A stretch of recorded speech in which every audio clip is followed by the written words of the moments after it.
ನಿಮ್ಮ ಡಾಕ್ಟರ್ ವಿಶೇಷ ನೇರ ಪ್ರಸಾರ ಕಾರ್ಯಕ್ರಮಕ್ಕೆ ಸ್ವಾಗತ. ನಾನು ಶಕುಂತಲಾ ಭೂಷಣ್. ಒತ್ತಡದ ಜೀವನ, ಬದಲಾಗ್ತಾ ಇರೋ ಜೀವನ ಶೈಲಿ, ಜನರಿಗೆ ನೂರಾರು ಆರೋಗ್ಯ ಸಮಸ್ಯೆ, ಯಾವ ಸಮಸ್ಯೆಗೆ ಯಾವ ಚಿಕಿತ್ಸೆ ಎನ್ನುವುದೇ ದೊಡ್ಡ ಚಿಂತೆ. ಇಂತಹ ಸಮಸ್ಯೆ ಇರೋರಿಗೆ ಒಂದೇ ವೇದಿಕೆಯಲ್ಲಿ ಸಿಗುತ್ತೆ ಉತ್ತರ. ಇದೇ ಟಿವಿನ ವಿಶೇಷ ಕಾರ್ಯಕ್ರಮ ನಿಮ್ಮ ಡಾಕ್ಟರ್.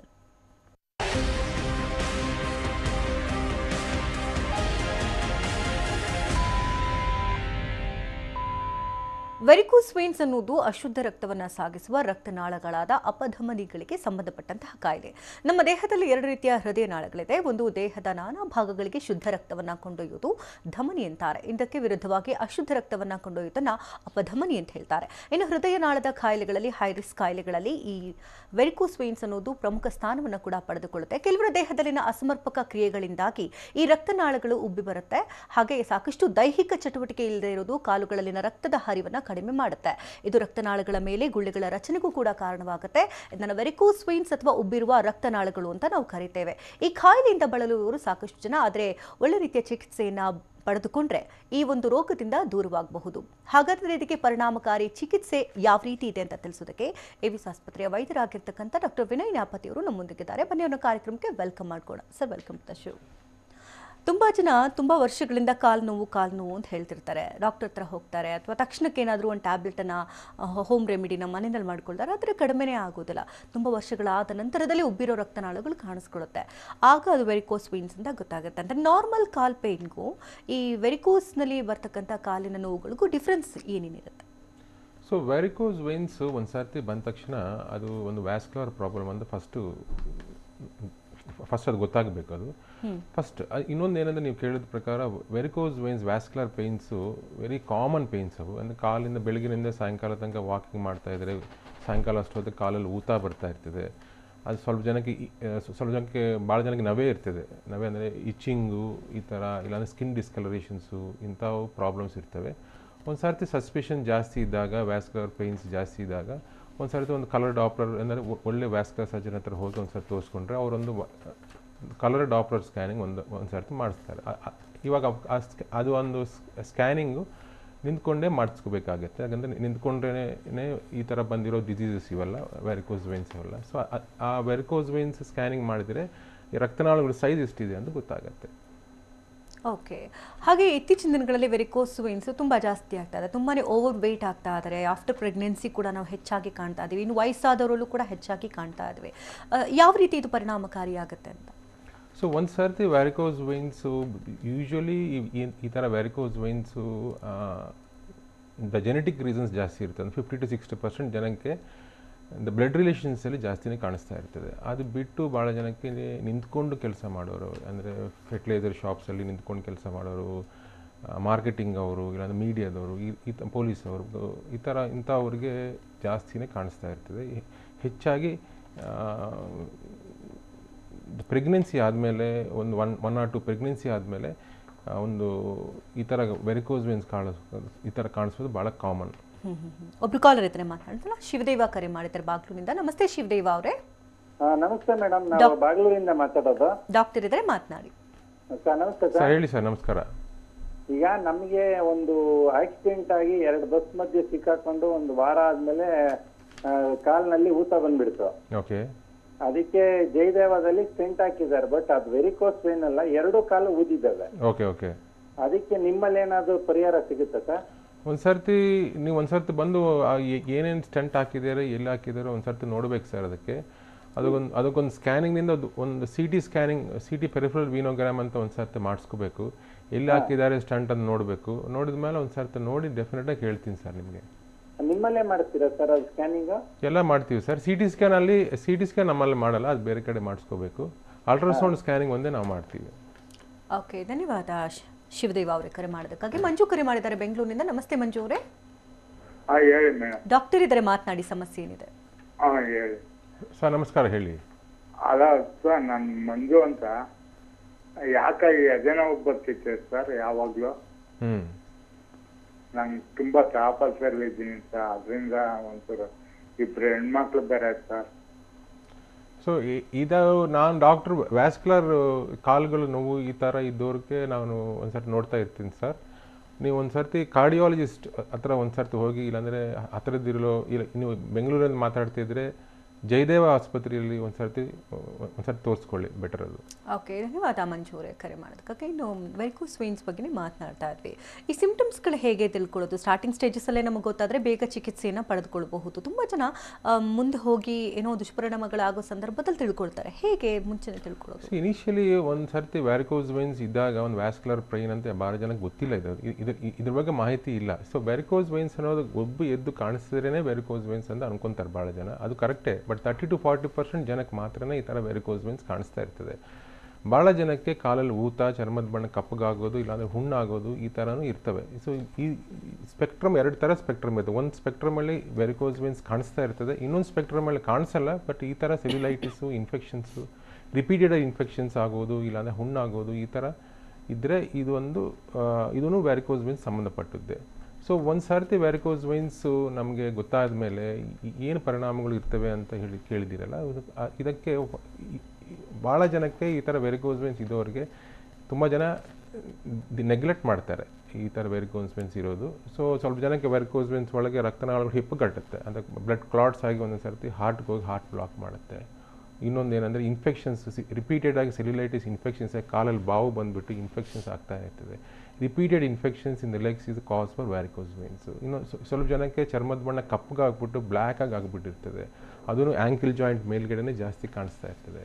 ಇದನ್ನು ಲೈಪೋಡರ್ಮೋಸ್ಕ್ಲಿರೋಸಿಸ್ ಅಂತ ಹೇಳ್ತೀವಿ. ಭಾಳ ಜನಕ್ಕೆ ಇದೊಂದು ಸ್ಕಿನ್ ಪ್ರಾಬ್ಲಮ್ ಅಂತ ಹೇಳಿಬಿಟ್ಟು ಮಾಹಿತಿ ಇಲ್ಲದೆ ಇರೋರಿಗೆ ಸ್ಕಿನ್ ಪ್ರಾಬ್ಲಮ್ ಅಂತ ಹೇಳ್ಬಿಟ್ಟು ಆಯಿಂಟ್ಮೆಂಟ್ಸು, ಫ್ಯೂಸಿಡಿನು, ಹೈಡ್ರೋಕಾರ್ಟಿಸೋನ್ ಆಯಿಂಟ್ಮೆಂಟ್ಸ್ ಹಚ್ತಾ ಇರ್ತಾರೆ. ಅದರಿಂದ ಇನ್ನೂ ಕೆಟ್ಟು ಹೋಗಿ ಇನ್ನು ಹುಣ್ಣಾಗೋದು ಜಾಸ್ತಿ ಇರ್ತದೆ. ಹುಣ್ಣಾದಮೇಲೂ ಸ್ವಲ್ಪ ಜನ ಆಯಿಂಟ್ಮೆಂಟ್ಸ್ ಹಚ್ತಾ ಇರ್ತಾರೆ. ಇದರಿಂದ ಸ್ಕಿನ್ ಪ್ರಾಬ್ಲಮ್ ಇನ್ನೂ ಜಾಸ್ತಿಯಾಗಿ ಹುಣ್ಣು ಹೀಲ್ ಆಗಲ್ಲ. ಸೊ ಈ ಥರ ಇಂಥದಕ್ಕೆ ವೆರಿಕೋಸ್ ವೇನ್ಸು ನೆಗ್ಲೆಕ್ಟ್ ಮಾಡಿದರೆ ಈ ಥರ ಪ್ರಭಾವ ಇದೆ.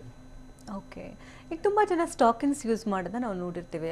ತುಂಬ ಜನಕ್ಕೆ ಯಾವ ರೀತಿ ಅದನ್ನು ಯೂಸ್ ಮಾಡಬೇಕು ಅನ್ನೋದು ಗೊತ್ತಿರಲ್ಲ, ಅಥವಾ ಒಂದು ಸರಿ ಸ್ಟಾಕಿನ್ಸ್ ತೊಗೊಂಡ್ಮೇಲೆ ಅದನ್ನು ಎಷ್ಟು ತಿಂಗಳುಗಳ ಕಾಲ ಯೂಸ್ ಮಾಡಬೇಕು ಅನ್ನೋದು ಗೊತ್ತಿರಲ್ಲ. ಒಂದು ಸರಿ ತಗೊಂಡ್ರೆ ತುಂಬ ತಿಂಗಳುಗಳ ತನಕ ಅದನ್ನೇ ಯೂಸ್ ಮಾಡ್ತಿರ್ತಾರೆ.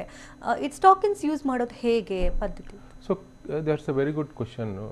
ಇದೇನೆಂದರೆ ವ್ಯಾರಿಕೋಸ್ ವೇನ್ಸ್ಗೆ ಸ್ಟಾಕಿಂಗ್ಸ್ ಅನ್ನೋದು ಎಲ್ಲ ಸ್ಟೇಜಸಲ್ಲೂ ಕೊಟ್ಬಿಡ್ತಾರೆ ಭಾಳ ಜನಕ್ಕೆ. So stage 1 stage 3 stage 4 stockings ಹಾಕ್ಕೊಳ್ಳಿ, ಕಾಲು ಮೇಲ್ಗಡೆ ಇಟ್ರಿ ಅಂತ ಹೇಳ್ತಾರೆ. ಅದು ಕರೆಕ್ಟ್ ಪದ್ಧತಿ ಅಲ್ಲ. ಒಂದು ಸರ್ತಿ ವ್ಯಾರಿಕೋಸ್ ವೇನ್ಸ್ ಬಂದಾಗ ಫಸ್ಟ್ ಸ್ಟೇಜಾ ಸೆಕೆಂಡ್ ಸ್ಟೇಜನ್ನು ನೋಡ್ಕೋಬೇಕಾಗತ್ತೆ. ಸೊ ಫಸ್ಟ್ ಸ್ಟೇಜ ಇದೆ ಅಂದರೆ ಫಸ್ಟಲ್ಲಿ ಇನಿಷಿಯಲ್ ಆಗಿ 10 to 50% ಜನಕ್ಕೆ ಮಾತ್ರನೇ ಈ ಥರ ವ್ಯಾರಿಕೋಸ್ ವೇನ್ಸ್ಗೆ ಸ್ಟಾಕಿಂಗ್ಸು ಸ್ವಲ್ಪ ಯೂಸ್ಫುಲ್ಲಾಗಿ ಇರ್ತದೆ. ಭಾಳ ಜನಕ್ಕೆ ಸೆಕೆಂಡ್ ಸ್ಟೇಜು, ಥರ್ಡ್ ಸ್ಟೇಜಲ್ಲಿ ಇದ್ದವ್ರಿಗೆ ಈ ಸ್ಟಾಕಿಂಗ್ಸು ಸರಿ ಹೋಗಲ್ಲ. ಸೊ ಆ stockings it's a medical graded compression stockings. ಯಾರನ್ನ ತೊಗೊಂಡ್ರೆ ಅದು ಸೈಜ್ ಎಷ್ಟಿದೆ ಒಂದು ಸರ್ತಿ ಕಾಲು ಸೈಜ್ ನೋಡಿಕೊಂಡು ಶಾರ್ಟಾ, ಎಕ್ಸೆಲ್ಲ, ಈ ಥರ ಮೀಡಿಯಮ್ಮ ಅಂತ ಒಂದು ಸರ್ತಿ ನೋಡಿಕೊಂಡು ಇದು ಇವಾಗ ಒಂದು ಸರ್ತಿ ನೋಡಿಕೊಂಡು ಮತ್ತೆ ಇನ್ನೊಂದು ಸರ್ತಿ ಪರ್ಚೇಸ್ ಮಾಡಬೇಕಾಗತ್ತೆ. ಸೊ ಈ ಥರ ಎಲ್ಲದಕ್ಕೂ ಈ ಥರ ಸ್ಟಾಕಿಂಗ್ಸ್ ಹಾಕೊಳ್ಳೋದು ಕರೆಕ್ಟ್ ಪದ್ಧತಿ ಅಲ್ಲ. ಹಾಗೆ ಈಗ ತುಂಬ ಜನ ಟ್ರೀಟ್ಮೆಂಟ್ ವೇನಲ್ಲಿ ನೋಡೋದತ್ರ ನಾನಾ ರೀತಿ ಪದ್ಧತಿಗಳಿದೆ. ಸೊ ನಿಮ್ಮ ಒಂದು ಹಾಸ್ಪಿಟಲ್ನಲ್ಲಿ ಯಾವ ರೀತಿ ಪದ್ಧತಿ ಅನುಸರಿಸ್ತಾ ಇದ್ದೀರಿ? ಸೊ ನಮ್ಮ ಆಸ್ಪತ್ರೆಯಲ್ಲಿ ನಾವು ಮಾಡ್ತಿರೋದು ಎರ್ಲಿ ಸ್ಟೇಜಸಲ್ಲಿ ಇದ್ದವರಿಗೆ ಸ್ಟಾಕಿಂಗ್ಸ್ ಎಲ್ಲ ಕೊಟ್ಬಿಡ್ತೀವಿ. Second stage, third stage, fourth stage ಇದ್ದವರಿಗೆ ನಾವು ಒಂದು ಸರ್ತಿ ಸ್ಕ್ಯಾನಿಂಗ್ ಮಾಡಿ ನೋಡಿದ ಮೇಲೆ ಈ ರಕ್ತನಾಳಗಳ ಸೈಜು ತುಂಬಾ ದೊಡ್ಡದಿದ್ದರೆ ಅವ್ರಿಗೊಂದು ಲೇಸರ್ ಚಿಕಿತ್ಸೆ ಅಂತ ಮಾಡಿಕೊಡಿಸ್ತೀವಿ. ಅದು ಲೇಸರ್ ಚಿಕಿತ್ಸೆ ಅಂದರೆ ಬೆಳಗ್ಗೆ ಬಂದರೆ ಸಾಯಂಕಾಲ ಹೋಗೋ ಪ್ರೊಸೀಜರ್. ಅದು ಬೆಳಗ್ಗೆ ಅಂದರೆ ಇದೊಂದು 20 minutes ಪ್ರೊಸೀಜರ್. ಅದು ಒಂದೊಂದು ಕಾಲಲ್ಲಿ ರಕ್ತನಾಳಗಳ ಸೈಜ್ ನೋಡ್ಕೊಂಡಿದ ಮೇಲೆ ದೊಡ್ಡದಿದ್ದರೆ ಅದೊಂದು ಲೇಸರ್ ವೈರ್ ಒಳಗೆ ಹೋಗಿ ಅಲ್ಟ್ರಾಸೌಂಡ್ ಸ್ಕ್ಯಾನಿಂಗ್ ಮಿಷಿನಲ್ಲಿ ನೋಡ್ತಾ ರಿಯಲ್ ಟೈಮ್ ನ್ಯಾವಿಗೇಷನಲ್ಲಿ ಒಳಗೆ ಹೋಗಿ ಎಲ್ಲ ಕರಗಿಸ್ಬಿಡ್ತೀವಿ ಅದನ್ನು.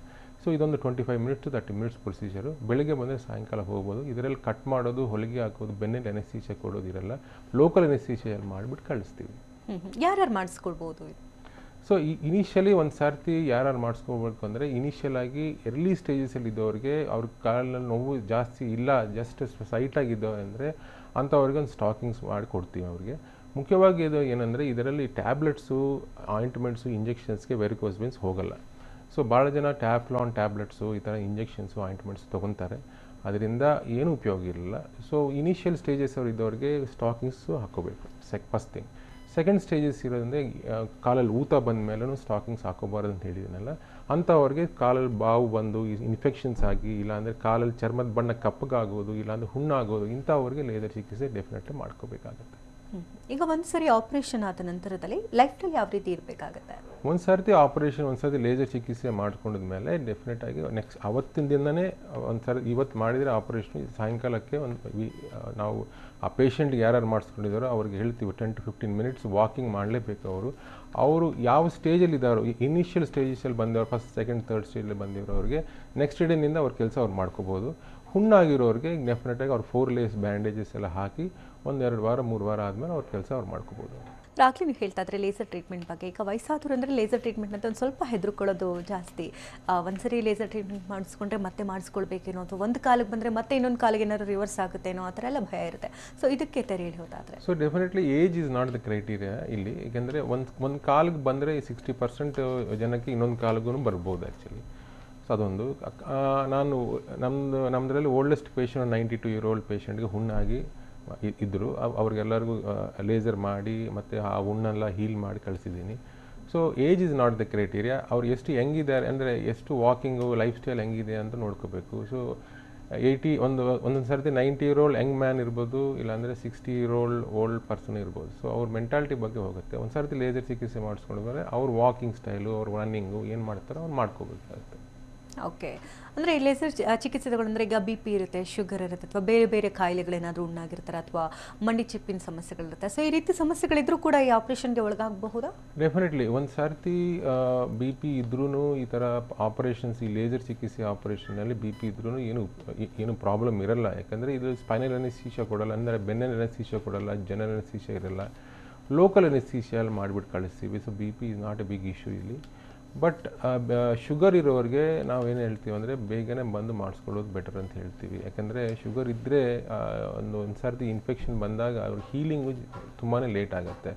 ಸೊ ಮೋಸ್ಟ್ ಕಾಮನ್ ನಾನ್ ಡಯಾಬಿಟಿಕ್ಸ್ ಪೇಷಂಟ್ಸಲ್ಲಿ ವೇನ್ಸ್ ಅಲ್ಲಿ ಈ ಥರ ಫುಟ್ ಅಲ್ಸರ್ಸ್ ಬರೋದು ಮೋಸ್ಟ್ ಕಾಮನ್ನು. ಸೊ ಡಯಾಬಿಟಿಸ್ ಇದ್ದವ್ರಿಗೂ ತುಂಬಾ ಕಾಮನ್ ಇದು. ಸೊ ಅವ್ರು most of the times vascular component ಜಾಸ್ತಿನೇ ಇರ್ತದೆ. ಸೊ ಇಂಥವ್ರಿಗೆ ಬೇಗನೆ ಮಾಡಿಸ್ಕೊಳ್ಳೋದು ಬೆಟರ್. ಓಕೆ. ಈಗ ಅನ್ಯ ಪದ್ಧತಿಗಳು ಇದೆ. ಸೊ ಲೇಸರ್ ಎಬ್ಲೇಷನ್ಗೆ ಒಳಗಾಗಬೇಕಂದ್ರೆ ಏನೇನು ಬೆನಿಫಿಟ್ಸ್ ಇದೆ ಅಂತ? So laser is A very small procedure. ಇದು ಬೆಳಗ್ಗೆ ಬಂದರೆ ಸಾಯಂಕಾಲ ಹೋಗ್ಬೋದು. ಒಂದು 25 minutes ಪ್ರೊಸೀಜರ್ ಇದು ಒಂದು ಕಾಲಿಗೆ. ಡೆಫಿನೆಟಾಗಿ ಅದಾದಮೇಲೆ 1/2 hour to 45 minutes literally patient walk ಮಾಡ್ಕೊತ ಮನೆಗೆ ಹೋಗ್ಬೋದು. ಸೊ ಭಾಳ ಜನ ಏನು ಅನ್ಕೊತಾರೆ, ತಪ್ಪು ತಿಳ್ಕೊತಾರೆ, ಡಾಕ್ಟ್ರೇ ನೀವು ಹೇಳಿದಿರಲ್ಲ ಬೆಳಗ್ಗೆ ಬಂದರೆ ಸಾಯಂಕಾಲ ಹೋಗ್ಬೋದು ಅಂದರೆ ಇವಾಗ ಆವತ್ತು ಸಾಯಂಕಾಲದಿಂದನೇ ಕೆಲಸ ಮಾಡ್ಕೋಬೋದು ಅಂತ. ಎಸ್, ಯಾವ ಸ್ಟೇಜಲ್ಲಿ ಬರ್ತಾರೋ ಇದು ಇಂಪಾರ್ಟೆಂಟ್. ಎರ್ಲಿ ಸ್ಟೇಜಸಲ್ಲಿ ಬಂದವರು, ಫಸ್ಟ್ ಸೆಕೆಂಡ್ ಥರ್ಡ್ ಸ್ಟೇಜ್ ಬಂದಿರೋರಿಗೆ ಅವತ್ತು ಸಾಯಂಕಾಲದಿಂದ ಅಂದರೆ ನೆಕ್ಸ್ಟ್ ಡೇನಿಂದ ಅವ್ರು ಕೆಲಸ ಮಾಡ್ಕೋಬೋದು. ಲಾಸ್ಟ್ ಸ್ಟೇಜಲ್ಲಿ ಬಂದಿರೋರಿಗೆ ಕಾಲೆಲ್ಲ ಕಪ್ಪಗಾಗ್ಬಿಟ್ಟು ಹುಣ್ಣಾಗಿ ಈ ಥರ ಇದ್ದವ್ರಿಗೆ ಇನ್ಫೆಕ್ಷನ್ ತುಂಬಾ ಜಾಸ್ತಿ ಇದ್ದರೆ ಇಂಥವ್ರಿಗೆ ಒಂದು 2-3 ವಾರ 4 layer ಬ್ಯಾಂಡೇಜಸ್ ಅಂತ ಹಾಕಿಬಿಟ್ಟು ಅವ್ರಿಗೆ ಹುಣ್ಣು ಹೀಲಾಗೋ ತನಕ ನಾವು ನೋಡಿ ಕಳಿಸ್ತೀವಿ. ಸೊ ಅಂಥವ್ರಿಗೆ ಸ್ವಲ್ಪ ಲೇಟ್ ಆಗುತ್ತೆ. ಅಂದರೆ ವೆರಿಕೋಸ್ ವೇನ್ಸ್ ಒಂದ್ಸರಿ ಕಾಣಿಸ್ಕೊಂಡ್ರೆ ಆಪರೇಷನ್ ಮೊರೆ ಹೋಗಲೇಬೇಕಾಗುತ್ತೆ, ಅಥವಾ ಇಂಥ ಸ್ಟೇಜಲ್ಲಿ ಇರೋರಿಗೆ ಮಾತ್ರ ಅವಶ್ಯಕತೆ ಇರುತ್ತಾ? ಸೊ ವೆರಿಕೋಸ್ ವೇನ್ಸ್ ಒಂದು ಸರ್ತಿ ಬಂದ ಮೇಲೆ ಫಸ್ಟ್ ನಾವು ಕೇಳ್ತಿರೋದೇನೆಂದರೆ, ಭಾಳ ಜನಕ್ಕೆ ಇರ್ತವೆ very common varicose veins. 15 to 20% ಜನಕ್ಕೆ ವೆರಿಕೋಸ್ ವೇನ್ಸ್ ಇರ್ತವೆ. ಬಟ್ ಭಾಳ ಜನಕ್ಕೆ ಸಿಮ್ಟಮ್ಸೇ ಇರಲ್ಲ. ಸೊ ಫಸ್ಟ್ ವೆರಿಕೋಸ್ ವೇನ್ಸ್ ಇದ್ದರೆ ಅವ್ರ ಸಿಮ್ಟಮ್ಸ್ ಏನಿದೆ ಅಂತ ಫಸ್ಟು ನೋಡ್ಕೋಬೇಕಾಗತ್ತೆ. ಸಿಮ್ಟಮ್ಸು ಸ್ವಲ್ಪ ಜನಕ್ಕೆ ಪೇಯ್ನು, ಲೆಗ್ ಸ್ವೆಲ್ಲಿಂಗು ಈ ಥರ, ಅಂದರೆ ಇಚ್ಚಿಂಗು ಈ ಥರ, ಅಂದರೆ ಕಾಲೆಲ್ಲ ರಾತ್ರಿ ಹೊತ್ತು ಭಾಳ ಜನಕ್ಕೆ ರಾತ್ರಿಯಲ್ಲಿ ಇದು ನಾಕ್ಟರ್ನಲ್ ಕ್ರ್ಯಾಂಪ್ಸ್ ಅಂತಾರೆ, ಆ ಥರ ಅದಿದ್ದಾಗ ಭಾಳ ಜನಕ್ಕೆ ಸ್ಲೀಪ್ನೆಸ್ ನೈಟ್ಸ್ ಇರ್ತವೆ. ಇಂಥವ್ರಿಗೆ ಇಂಥ ಸಿಮ್ಟಮ್ಸ್ ಇದ್ದರೆ ಈ ವೆರಿಕೋಸ್ ವೇನ್ಸ್, ಅವ್ರಿಗೆ ಒಂದು ಸರ್ತಿ ಒಂದು ಕಲರ್ ಡಾಪ್ಲರ್ ಸ್ಕ್ಯಾನಿಂಗ್ ಒಂದು ಸರ್ತಿ ಮಾಡಿಸ್ಕೋಬೇಕು. ಆ ಸ್ಕ್ಯಾನಿಂಗ್ ಮಾಡಿಸಿದ್ರೆ ಏನು ಗೊತ್ತಾಗುತ್ತೆ ಅಂದರೆ ರಕ್ತನಾಳಗಳು ಸೈಜ್ ಎಷ್ಟಿದೆ ಅಂತ ಗೊತ್ತಾಗುತ್ತೆ. ಅದ್ರ ಮೇಲೆ ನಾವು ಏನು ಟ್ರೀಟ್ಮೆಂಟ್ ಮಾಡಬೇಕು ಅಂತ ಹೇಳ್ತೀವಿ. ಓಕೆ. ಈಗ ತುಂಬ ಜನಕ್ಕೆ ಕಾಲು ಡಿಸ್ಕಲರೇಷನ್ ಆಗ್ತಾ ಇರುತ್ತೆ, ಚಳಿಗಾಲ ಬೇರೆ, ತುಂಬ ಉಡ್ಕೊಳ್ತಾ ಇರುತ್ತೆ, ತುಂಬ ಉರಿ ಬರುತ್ತೆ ಅಂತೆಲ್ಲ ಹೇಳ್ತಾರೆ. ಸೊ ಇದನ್ನು ಮೇಂಟೈನ್ ಮಾಡೋದು ಹೇಗೆ? ತುಂಬ ಜನ ಎಕ್ಸ್ಟರ್ನಲ್ ಅಪ್ಲಿಕೇಶನ್ಸಲ್ಲಿ ಹಚ್ತಾರೆ, ಆದರೂ ಕೂಡ ವಾಸಿ ಆಗ್ತಾ ಇಲ್ಲ ಅಂತ ಹೇಳ್ತಾರೆ. ಹೇಗೆ ಇದನ್ನು balance? So basically varicose veins, venous ulcers, venous problems, venous stasis eczema ಅಂತಾರೆ, ಇಲ್ಲಾಂದರೆ ಸ್ಟೇಸಿಸ್ ಎಕ್ಸಿಮಾ ಡೆರ್ಮಟೈಟಿಸ್ ಅಂತಾರೆ. ಇಂಥದ್ದು ಏನಂದರೆ ನಾವು ನಿಂತ್ಕೊಂಡಿದ್ದಾಗ ಕಾಲಲ್ಲಿ is the most weight bearing regions actually. ಈ ಆ್ಯಂಕಿಲ್ ಜಾಯಿಂಟ್ ಹತ್ರ ಮೇಲ್ಗಡೆ ಕಾಲು ಕಪ್ಪಗಾಗ್ತಾ ಇರ್ತದೆ. Only in the ankle joint ಹತ್ರನೇ ಕಾಲು ಕಪ್ಪಗಾಗ್ತಾ ಇರ್ತದೆ, ಬೇರೆ ಕಡೆ ಎಲ್ಲ ನಾರ್ಮಲ್ ಆಗಿರ್ತದೆ. ಇಂಥವ್ರವರು ಈ ಸ್ಕಿನ್ ಪ್ರಾಬ್ಲಮ್ ಅಲ್ಲ, ಇದೊಂದು ವ್ಯಾಸ್ಕ್ಯುಲರ್ ಪ್ರಾಬ್ಲಮ್, ವೀನಸ್ ಪ್ರಾಬ್ಲಮ್. ಈ ಸ್ಟೇಸಿಸ್ ಅನ್ನೋದು ಬಿಕಾಸ್ ಆಫ್ ವೀನ್ಸ್ ಬ್ಲಡ್ ಹೋಗೋದಕ್ಕೆ ಬಿಟ್ಬಿಟ್ಟು ಕೆಳಗಡೆ ಬರುತ್ತೋ ಇದೋ ಕಾರಣಕ್ಕೆ ಬಂದಿರೋ ಪ್ರಾಬ್ಲಮ್ಸ್ ಇವು.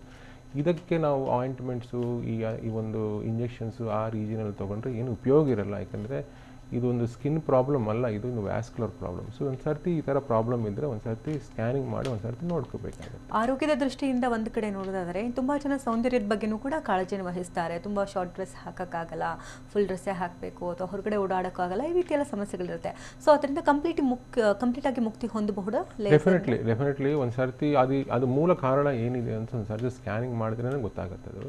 ಸೊ ಹೊರಗಡೆ ಈ ಸ್ಕರ್ಟ್ ಹಾಕೋದು ಸ್ವಲ್ಪ ಜನಕ್ಕೆ ಕಷ್ಟ ಆಗುತ್ತದೆ. ಅಂಥವ್ರಿಗೆ ಒಂದು ಸಾರಿ ಸ್ಕ್ಯಾನಿಂಗ್ ಮಾಡಿ ಎಲ್ಲೆಲ್ಲಿ ರಕ್ತನಾಳಗಳು ಎಲ್ಲೆಲ್ಲಿ ಬ್ಯಾಕ್ವರ್ಡ್ ಪ್ರೆಷರ್ ಎಲ್ಲಿದೆ ಅಂತ ಒಂದು ಸರ್ತಿ ನೋಡ್ಕೊಂಡಾದ್ಮೇಲೆ ಅದೆಲ್ಲ ಒಳಗೋಗಿ ಎಲ್ಲ ಕರಗಿಸಿಬಿಟ್ರೆ ಎಲ್ಲ ಕರಗೋಗುತ್ತೆ ಅದು. ಆ ನರ್ವ್ಸು ಒಂದೊಂದು ಭಾಗಕ್ಕೆ ಕನೆಕ್ಟ್ ಆಗಿರುತ್ತೆ. ಸೊ ಆ ನರ್ವ್ಸ್ನ ಕರಗಿಸೋದ್ರಿಂದ ಅಥವಾ ಅದನ್ನು ತೆಗೆಯೋದ್ರಿಂದ ಬೇರೆ ಅಂಗಾಂಗಗಳಿಗೆ ಏನಾದ್ರು ತೊಂದರೆಗಳಾಗುತ್ತೆ? ಏನು ತೊಂದರೆ ಇವೆಲ್ಲ ವ್ಯಾರಿಕೋಸ್ ವೇನ್ಸ್. ಯಾಕಂದರೆ ಈ ವ್ಯಾರಿಕೋಸ್ ವೇನ್ಸ್ ಕೆಲಸನೇ ಮಾಡ್ತಾ ಇಲ್ಲ ಇವು. ಅವ್ರ ವೇನ್ಸ್ ಏನು ಮಾಡಬೇಕಂದ್ರೆ ಕೆಳಗಡೆ ಪಾದದಿಂದ ಮೇಲ್ಗಡೆಗೆ ಹೋಗಬೇಕು, ಒನ್ ವೇ ಡೈರೆಕ್ಷನ್ ಹೋಗ್ಬೇಕು. ಈ ಹೊರಗಿಡೋ ಕಾಣಿಸ್ತಿರೋ ವೆರಿಕೋಸ್ ವೇನ್ಸಲ್ಲಿ ಆ ಕೆಲಸ ಅದು ಮಾಡ್ತಾ ಇಲ್ಲ. ನಿಂತ್ಕೊಂಡ್ರೆ ಅದು ಕೆಳಗಡೆಯಿಂದ ಮೇಲ್ಗಡೆ ಹೋಗ್ತಾ ಇಲ್ಲ, ವಾಪಸ್ ತಿರ್ಗಾ ಬಂದುಬಿಡ್ತಾ ಇದೆ. ಇದೊಂದು ಯೂಸ್ಲೆಸ್ ವೇನ್ಸ್. ಈ ವೇನ್ಸಿಂದನೇ ಎಲ್ಲ ಪ್ರಾಬ್ಲಮ್ಸು ಬರ್ತಾ ಇದೆ. ಸೊ ಇದರಿಂದ ನಾವು ಲೇಸರ್ ಚಿಕಿತ್ಸೆಯಿಂದ ಎಲ್ಲ ಕರಗಿಸ್ಬಿಟ್ಟು ಮಾಡ್ತಿರ್ತೀವಿ. ಒಂದು ವಂಶವಾಹಿನಿ ಕಾಯಿಲೆ ಅಂತ ಒಂದು ನೋಡೋದಾದ್ರೆ ಲೈಫ್ ಸ್ಟೈಲ್ ಡಿಸೀಸ್ ಅಂತ ಕೂಡ ಇದನ್ನು ಹೇಳ್ತಿದ್ದಾರೆ. ತುಂಬ ಜನ ನಿಂತ್ಕೊಂಡು ಕೆಲಸ ಮಾಡೋದು, ಭಾರ ಎತ್ತು ಕೆಲಸ ಮಾಡೋದು. ಈಗ ಒಂದ್ಸರಿ ಆಪರೇಷನ್ಗೆ ಒಳಗಾಗ್ತೀವಿ ಅಂತ ಇಟ್ಕೊಳ್ಳಿ, ಮತ್ತೆ ಈಗಿನ ಅದೇ ಕೆಲಸ ಮಾಡಬೇಕಾಗತ್ತೆ, ಆಗ ಮತ್ತೆ ರಿವರ್ಸ್ ಆಗುತ್ತಾ, ಏನಾಗುತ್ತೆ? ಸೊ ಒಂದು ಸರ್ತಿ ಈ ಥರ ಲೇಸರ್ ಚಿಕಿತ್ಸೆ ಮಾಡಿದ ಮೇಲೆ 95 to 98% ಮತ್ತೆ ವಾಪಸ್ ಬರೋದಿರಲ್ಲ. ಸೊ ಒಂದು ಸರ್ತಿ ಲೇಸರ್ ಚಿಕಿತ್ಸೆ ಮಾಡಿದ ಮೇಲೆ ಮತ್ತೆ ಬರೋದಿರಲ್ಲ. ಒಂದು ಕಾಲಿಗೆ ಮಾಡಿದರೆ ಇನ್ನೊಂದು ಕಾಲಿಗೆ ಬರ್ಬೋದು. ವೆರಿಕೋಸ್ ವೇನ್ಸು 60% ಚಾನ್ಸಸ್ ಇನ್ನೊಂದು ಕಾಲಿಗೆ ಬರೋ ಚಾನ್ಸಸ್ ಇದೆ. ಸೊ ಇದು ಲೈಫ್ ಸ್ಟೈಲ್ ಅಂದರೆ ವೆರಿಕೋಸ್ ವೇನ್ಸ್ ಲೇಸರ್ ಚಿಕಿತ್ಸೆ ಮಾಡ್ಕೊಂಡ ಮೇಲೆ ನಾವೇನು ಹೇಳ್ತೀವಿ ಅಂದರೆ ಪೇಷಂಟ್ಸ್ಗೆ ವಾಕಿಂಗ್ ಚೆನ್ನಾಗಿ ಮಾಡಬೇಕು. ಯಾಕಂದರೆ ಮೀನಖಂಡಕ್ಕೆ ಬಲ ಜಾಸ್ತಿ ಮಾಡ್ಕೋಬೇಕು. ಮೀನಖಂಡ ಕಾಂಟ್ರಾಕ್ಷನ್ಸ್ ಆ್ಯಂಡ್ ಸ್ವಲ್ಪ ರಿಲ್ಯಾಕ್ಸೇಷನಲ್ಲಿ ಮಸಲ್ ಅಲ್ಲೇ ಕೆಳಗಡೆಯಿಂದ ರಕ್ತ ಮೇಲ್ಗಡೆಗೆ ಜಂಪ್ ಆಗಿ ಹೋಗುತ್ತೆ. ನಾವು ಈ ವೆರಿಕೋಸ್ ವೇನ್ ಸರ್ಜರಿ ಮಾಡಿದಾಗ ಭಾಳ ಜನಕ್ಕೆ ವಾಕಿಂಗ್, ರನ್ನಿಂಗ್, ಜಾಗಿಂಗ್ ಎಲ್ಲ ಮಾಡೋಕ್ಕೆ ಹೇಳ್ತೀವಿ. ಸೊ ಆ ತೂಕ ಜಾಸ್ತಿ ಇದೆ, ತೂಕ ಕಡಿಮೆ ಮಾಡ್ಕೋಬೇಕು. ಇಲ್ಲಾಂದರೆ ಮನೆಯಲ್ಲಿ ವಾಕ್ ಮಾಡಬಾರ್ದು, ಹೊರಗಡೆ ಹೋಗಿ ವಾಕಿಂಗ್ ಮಾಡಬೇಕು ಅಂತ ಹೇಳ್ತೀವಿ. ಓಕೆ. ಇನ್ನು ಫುಡ್ಡಲ್ಲಿ ಏನಾದರೂ ಬದಲಾವಣೆಗಳು ಮಾಡ್ಕೊಳ್ಬೇಕಾಗುತ್ತೆ? ಇನಿಷಿಯಲಿ ಸರ್ಜರಿ ಆದಮೇಲೆ ನಾವು ಒಂದು ಸರ್ತಿ ಲೀಫಿ ವೆಜಿಟೇಬಲ್ಸ್ ಬೇಡ, ಕ್ಯಾರೆಟು, ಟೊಮೆಟೊ ಬೇಡ ಅಂತ ಹೇಳ್ತೀವಿ. ಆಮೇಲೆ ಏನಿರಲ್ಲ. Food is not a restriction for varicose vein surgery. Okay. ಈಗ ತುಂಬ ದಪ್ಪ ಇರೋದ್ರಿಂದನೇ ಈಗ ವೆರಿಕೋಸ್ ವೇನ್ಸ್ ಬಂತು ಅನ್ನೋದಾದರೆ ಆ ತೂಕ ಇಳಿಸೋದು ಕೂಡ ತುಂಬ ಇಂಪಾರ್ಟೆಂಟ್ ಆಗುತ್ತೆ. ಯಾವುದೇ ರೀತಿ ಆಪರೇಷನ್ ಮಾಡಿಕೊಂಡ್ರು ಮುಂದೆ ರಿವರ್ಸ್ ಆಗೋ ಚಾನ್ಸಸ್ಗಳು ಅಥವಾ ಮುಂದೆ ತೊಂದರೆಗಳಾಗಬಹುದು. ಸೊ ಈ ನಿಟ್ಟಿನಲ್ಲಿ ಏನಾದರೂ AVS ಹಾಸ್ಪಿಟಲ್ನಲ್ಲಿ ಚಿಕಿತ್ಸೆಗಳಿದೆ ತೂಕ ಕಡಿಮೆ ಮಾಡಿದ ನಂತರದಲ್ಲಿ ಆಪರೇಷನ್ಗೆ ಮೊರೆ ಹೋಗುವಂಥದ್ದಾದ್ರೆ? ಡೆಫಿನೆಟ್ಲಿ ನಮ್ಮ ಬೆಂಗಳೂರಲ್ಲಿ ಇಲ್ಲ, ಬಟ್ ಹೈದ್ರಾಬಾದಲ್ಲಿ ಬ್ಯಾರಿಟ್ರಿಕ್ ಸರ್ಜರಿ ಆಪರೇಷನ್ಸ್ ಅಂತ ಮಾಡ್ತೀವಿ. ತುಂಬಾ 140-150 kgs ಜಾಸ್ತಿ ಇರೋರಿಗೆ, ಇಂಥವ್ರಿಗೆ ವೆರಿಕೋಸ್ ವೇನ್ಸ್ ಹುಣ್ಣುಗಳು, ದೊಡ್ಡ ಹುಣ್ಣುಗಳು ಇರ್ತವೆ. ಕಾಲೆಲ್ಲ ತುಂಬಾ ತೂಕ ಜಾಸ್ತಿ, ಕಾಲೆಲ್ಲ ತುಂಬಾ ಬಾವು ಬಂದುಬಿಟ್ಟು ಇನ್ಫೆಕ್ಷನ್ಸ್ ಆಗ್ತಾ, ರಿಪೀಟೆಡ್ ಇನ್ಫೆಕ್ಷನ್ಸ್ ಇರ್ತವೆ. ಇವರಿಗೆ ಫಸ್ಟ್ ಲೇಸರ್ ಚಿಕಿತ್ಸೆ ಮಾಡಿಬಿಟ್ಟು ಎಲ್ಲ ಕಾಲಲ್ಲಿ ಹುಣ್ಣೆಲ್ಲ ಹೀಲ್ ಮಾಡಿಸ್ಬಿಟ್ಟು ಆಮೇಲೆ 140-150 kgs ಇರೋರಿಗೆ 30-40 kg ಕಡಿಮೆ ಮಾಡಲಿಕ್ಕೆ ಒಂದು ಬ್ಯಾರಿಟ್ರಿಕ್ ಸರ್ಜರಿ ಮಾಡಬೇಕು ಅಂತ ಅವರಿಗೆ ಪೇಷಂಟ್ಸ್ಗೆ ನಾವು ಹೇಳ್ತೀವಿ. ಓಕೆ. ಎಲ್ಲೆಲ್ಲಿದೆ ಬ್ರಾಂಚಸ್ಸು? ಫಸ್ಟು ಒಂದು ಹೈದ್ರಾಬಾದಲ್ಲಿದೆ, ಆಮೇಲೆ ವೈಜಾಗು, ವಿಶಾಖಪಟ್ಟಣಂ, ರಾಜಮಂಡ್ರಿ, ಆಮೇಲೆ ಬೆಂಗಳೂರು ಆ್ಯಂಡ್ ನಮ್ಮ ಹುಬ್ಳಿ, ಧಾರವಾಡಲ್ಲಿದೆ. ಓಕೆ. ಜನರಿಗೆ ಉಪಯೋಗ ಆಗುವಂಥ ಸೇವೆಗಳೇನಾದರೂ ಲಭ್ಯ ಇದೆ ನಿಮ್ಮ ಆಸ್ಪತ್ರೆ? ಡೆಫಿನೆಟ್ಲಿ. ಮುಂಚೆ ಕೊರೋನಾ ಬರೋ ಮುಂಚೆ ಫ್ರೀ ಕ್ಯಾಂಪ್ಸು ಮಾಡ್ತಾಯಿದ್ವಿ. ಇವಾಗ ಸ್ವಲ್ಪ ಕೊರೋನಾ ಬರೋದಕ್ಕೆ ಕಾರಣ ಸ್ವಲ್ಪ ದಿನ ಆದಮೇಲೆ may be 6 months to 1 year ಆದಮೇಲೆ ಮತ್ತೆ ಫ್ರೀ ಕ್ಯಾಂಪ್ಸ್ ಮಾಡೋದು. ಈ ಥರ ಮಾಹಿತಿ ಎಲ್ಲ ಡಿಸ್ಟ್ರಿಕ್ಟ್ಸಲ್ಲಿ ಮಾಡೋಣ ಅಂತ ಅಂದ್ಕೊತಿದ್ವಿ. ಆಲ್ರೆಡಿ ಒಂದು 16 ಡಿಸ್ಟ್ರಿಕ್ಟ್ಸ್ ಕವರ್ ಮಾಡಿದ್ವಿ ನಮ್ಮ ಕರ್ನಾಟಕದಲ್ಲಿ, ಇನ್ನೂ ಮಾಡಬೇಕಂತಿದ್ದೀವಿ. ಓಕೆ. AVS ಆಸ್ಪತ್ರೆಯಲ್ಲಿ ಈ ವೆರಿಕೋಸ್ ವೇನ್ಸ್ಗೆ ಹೊರತುಪಡಿಸಿದಂತೆ ಬೇರೆ ಯಾವೆಲ್ಲ ಚಿಕಿತ್ಸೆಗೆ ಲಭ್ಯವಾಗಿದೆ? ಬೇರೆ ಚಿಕಿತ್ಸೆಗಳು ನಮ್ಮದು ಒಂದು ಸೌತ್ ಇಂಡಿಯಾದಲ್ಲೇ ನಂಬರ್ 1 ಇಂಟರ್ವೆನ್ಷನ್ ರೇಡಿಯಾಲಜಿ ಎಲ್ಲ ಚಿಕಿತ್ಸೆಗಳು ಮಾಡ್ತೀವಿ ನಾವು. ಹೆಪಾಟಿಕ್ ಕೀಮೋಎಂಬಲೈಸೇಷನ್ಸು, ಆರ್ಟಿರಿಯಲ್ ಸ್ಟಂಟಿಂಗ್ಸು, ಇಲ್ಲಾಂದರೆ ಲಿವರ್ ಬಯಾಪ್ಸೀಸು, ಇಲ್ಲಾಂದರೆ ವೆರಿಕೋಸ್ ವೇನ್ಸ್ ಟ್ರೀಟ್ಮೆಂಟ್ಸು. ಈ ವೆರಿಕೋಸ್ ವೇನ್ಸ್ ಟ್ರೀಟ್ಮೆಂಟ್ಸು 12,000 ಮೇಲೆ ಈ ಥರ ಆಪರೇಷನ್ಸ್ ಮಾಡಿದ್ದೀವಿ. ಸೊ ಇದು one of the best vascular centres in entire India, I believe. Success rates ಎಷ್ಟಿದೆ ಅಂತ? ಈ ವ್ಯಾರಿಕೋಸ್ ವೇನ್ಸ್ಗೆ ಸಕ್ಸಸ್ ರೇಟ್ ಲೇಸರ್ ಚಿಕಿತ್ಸೆಯಿಂದ 95 to 98% ಸಕ್ಸಸ್ ರೇಟ್ ಇದೆ. ಈ ಕೊರೋನಾ ಸಂದರ್ಭ ಆಗಿರೋದ್ರಿಂದ ಆಸ್ಪತ್ರೆಗಳಿಗೆ ಹೋಗೋದಕ್ಕೂ ಕೂಡ ತುಂಬ ಜನ ಎದುರುಕೊಳ್ತಾರೆ. ಈ ನಿಟ್ಟಿನಲ್ಲಿ ಯಾವ ರೀತಿ ಮುಂಜಾಗ್ರತೆಗಳನ್ನ ತೆಗೆದುಕೊಂಡಿದೆ? ಡೆಫಿನೆಟ್ಲಿ ಎಲ್ಲರಿಗೂ ಫಸ್ಟು ಕೊರೋನಾ ಒಂದು ಸರ್ತಿ ಆಪರೇಷನ್ ಮಾಡಬೇಕು ಅಂತ ಅಂದ್ಕೊಂಡ್ರೆ ಪೇಷಂಟ್ ಬರೋ ಮುಂಚೆನೇ ನಮ್ಮ ಆಸ್ಪತ್ರೆಯಲ್ಲಿ ಎಲ್ಲ ಕಡೆ ಒಂದು ಥರ್ಮಲ್ ಸ್ಕ್ಯಾನರ್ಸು, ಇವಾಗ ಆಕ್ಸಿಮೆಟ್ರೀಸ್ ಎಲ್ಲ ನೋಡಿಬಿಟ್ಟು ಕಳಿಸ್ತೀವಿ ಒಳಗೆ. ಒಳಗೆದ್ದ ಮೇಲೆ ಒಂದು ವೈಸರ್ಸು ಫೇಸ್ ಶೀಲ್ಡ್ ಎಲ್ಲ ಮಾಡಿಕೊಂಡು ಎಲ್ಲ ಪೇಷಂಟ್ಸನ್ನು ನೋಡ್ತೀವಿ ನಾವು, ಸೋಷಿಯಲ್ ಡಿಸ್ಟೆನ್ಸಿಂಗ್ ಮೇಂಟೈನ್ ಮಾಡ್ತಾ. ಒಂದು ಸರ್ತಿ ಆಪರೇಷನ್ ಮಾಡಬೇಕು, ಲೇಸರ್ ಚಿಕಿತ್ಸೆ ಮಾಡಬೇಕು ಅಂದರೆ ಅಲಾಂಗ್ ವಿತ್ ಅದರ್ ಸ್ಮಾಲ್ ಟೆಸ್ಟಲ್ಲಿ ಈ ಒಂದು ಕೊರೋನಾ ಟೆಸ್ಟನ್ನು ಒಂದು ಸರ್ತಿ ಆ ಟೆಸ್ಟ್ಗಳಿಗೆ ಒಂದು ಸರ್ತಿ ಆ್ಯಡ್ ಮಾಡಿದ್ದೀವಿ ಅಲ್ಲ. ಸೊ ಕೊರೋನಾ ಟೆಸ್ಟ್ ನೆಗೆಟಿವ್ ಬಂದಮೇಲೆ ಡಿಫ್ರೆಂಟಾಗಿ ನೆಕ್ಸ್ಟ್ ಡೇನೇ ತೊಗೊಂಡ್ಬಿಟ್ಟು ಮಾಡ್ತೀವಿ ಆಪರೇಷನ್. ಓಕೆ, ಇನ್ನು ಆರೋಗ್ಯದ ದೃಷ್ಟಿಯಿಂದ ವೀಕ್ಷಕರಿಗೆ ಯಾವ ರೀತಿ ಸಲಹೆಗಳನ್ನ ಕೊಡೋದಕ್ಕೆ ಇಷ್ಟಪಡ್ತೀವಿ? ಒಂದು ಸರ್ತಿ ಈ ವ್ಯಾರಿಕೋಸ್ ವೆನ್ಸು ಯಾರಿಗೆ ಬರಬಾರ್ದು, ಬಂದ್ರೂ ಇವಾಗ ಮತ್ತೆ ಫ್ಯೂಚರಲ್ಲಿ ಬರಬಾರ್ದು ಅಂದ್ಕೊಂಡ್ರೆ, ಜಾಸ್ತಿ ಬರಬಾರ್ದು ಅಂದ್ಕೊಂಡ್ರೆ ಫಸ್ಟ್ ಇನಿಷಿಯಲ್ ಸ್ಟೇಜಸಲ್ಲಿ ಸ್ಟಾಕಿಂಗ್ಸ್ ಹಾಕೋಬೇಕು. ಇಲ್ಲಾಂದರೆ ಜಾಗಿಂಗು, ವಾಕಿಂಗ್ ಎಲ್ಲ ಮಾಡಿ ಮೀನಖಂಡಕ್ಕೆ ಮೀನಖಂಡಕ್ಕೆ ಬಲ ಜಾಸ್ತಿ ಮಾಡ್ಕೋಬೇಕು. Most important thing. ತೂಕ ಜಾಸ್ತಿ ಮಾಡ್ಕೋಬಾರ್ದು, ತೂಕ ಜಾಸ್ತಿ ಇದ್ದರೆ ಕಡಿಮೆ ಮಾಡ್ಕೋಬೇಕು. Life style modification, active life ಇದ್ದರೆ ವೆರಿಕೋಸ್ ವೆನ್ಸ್ ಬರೋ ಚಾನ್ಸಸ್ ಕಡಿಮೆನೇ ಇರ್ತದೆ. ಓಕೆ ಡಾಕ್ಟರ್, ಕಾರ್ಯಕ್ರಮಕ್ಕೆ ಆಗಮಿಸಿ ಹಲವು ಮಾಹಿತಿ ನೀಡಿದ್ದಕ್ಕಾಗಿ ಧನ್ಯವಾದ ನಮಗೆ. ವೀಕ್ಷಕರೇ, ಡಾಕ್ಟರ್ ವಿನಯ್ ನ್ಯಾಪತಿಯವ್ರನ್ನ ಭೇಟಿ ಮಾಡಬೇಕಂದ್ರೆ ಡಿಸ್ಪ್ಲೇ ಈ ರೀತಿ ನೋಟ್ ಮಾಡ್ಕೊಳ್ಳಿ. Avis hospital, Apollo spectra, Koramangala 5ನೇ ಬ್ಲಾಕ್, ಬೆಂಗಳೂರು 560034. ದೂರವಾಣಿ ಸಂಖ್ಯೆ ಈ ರೀತಿದೆ: 8088837000.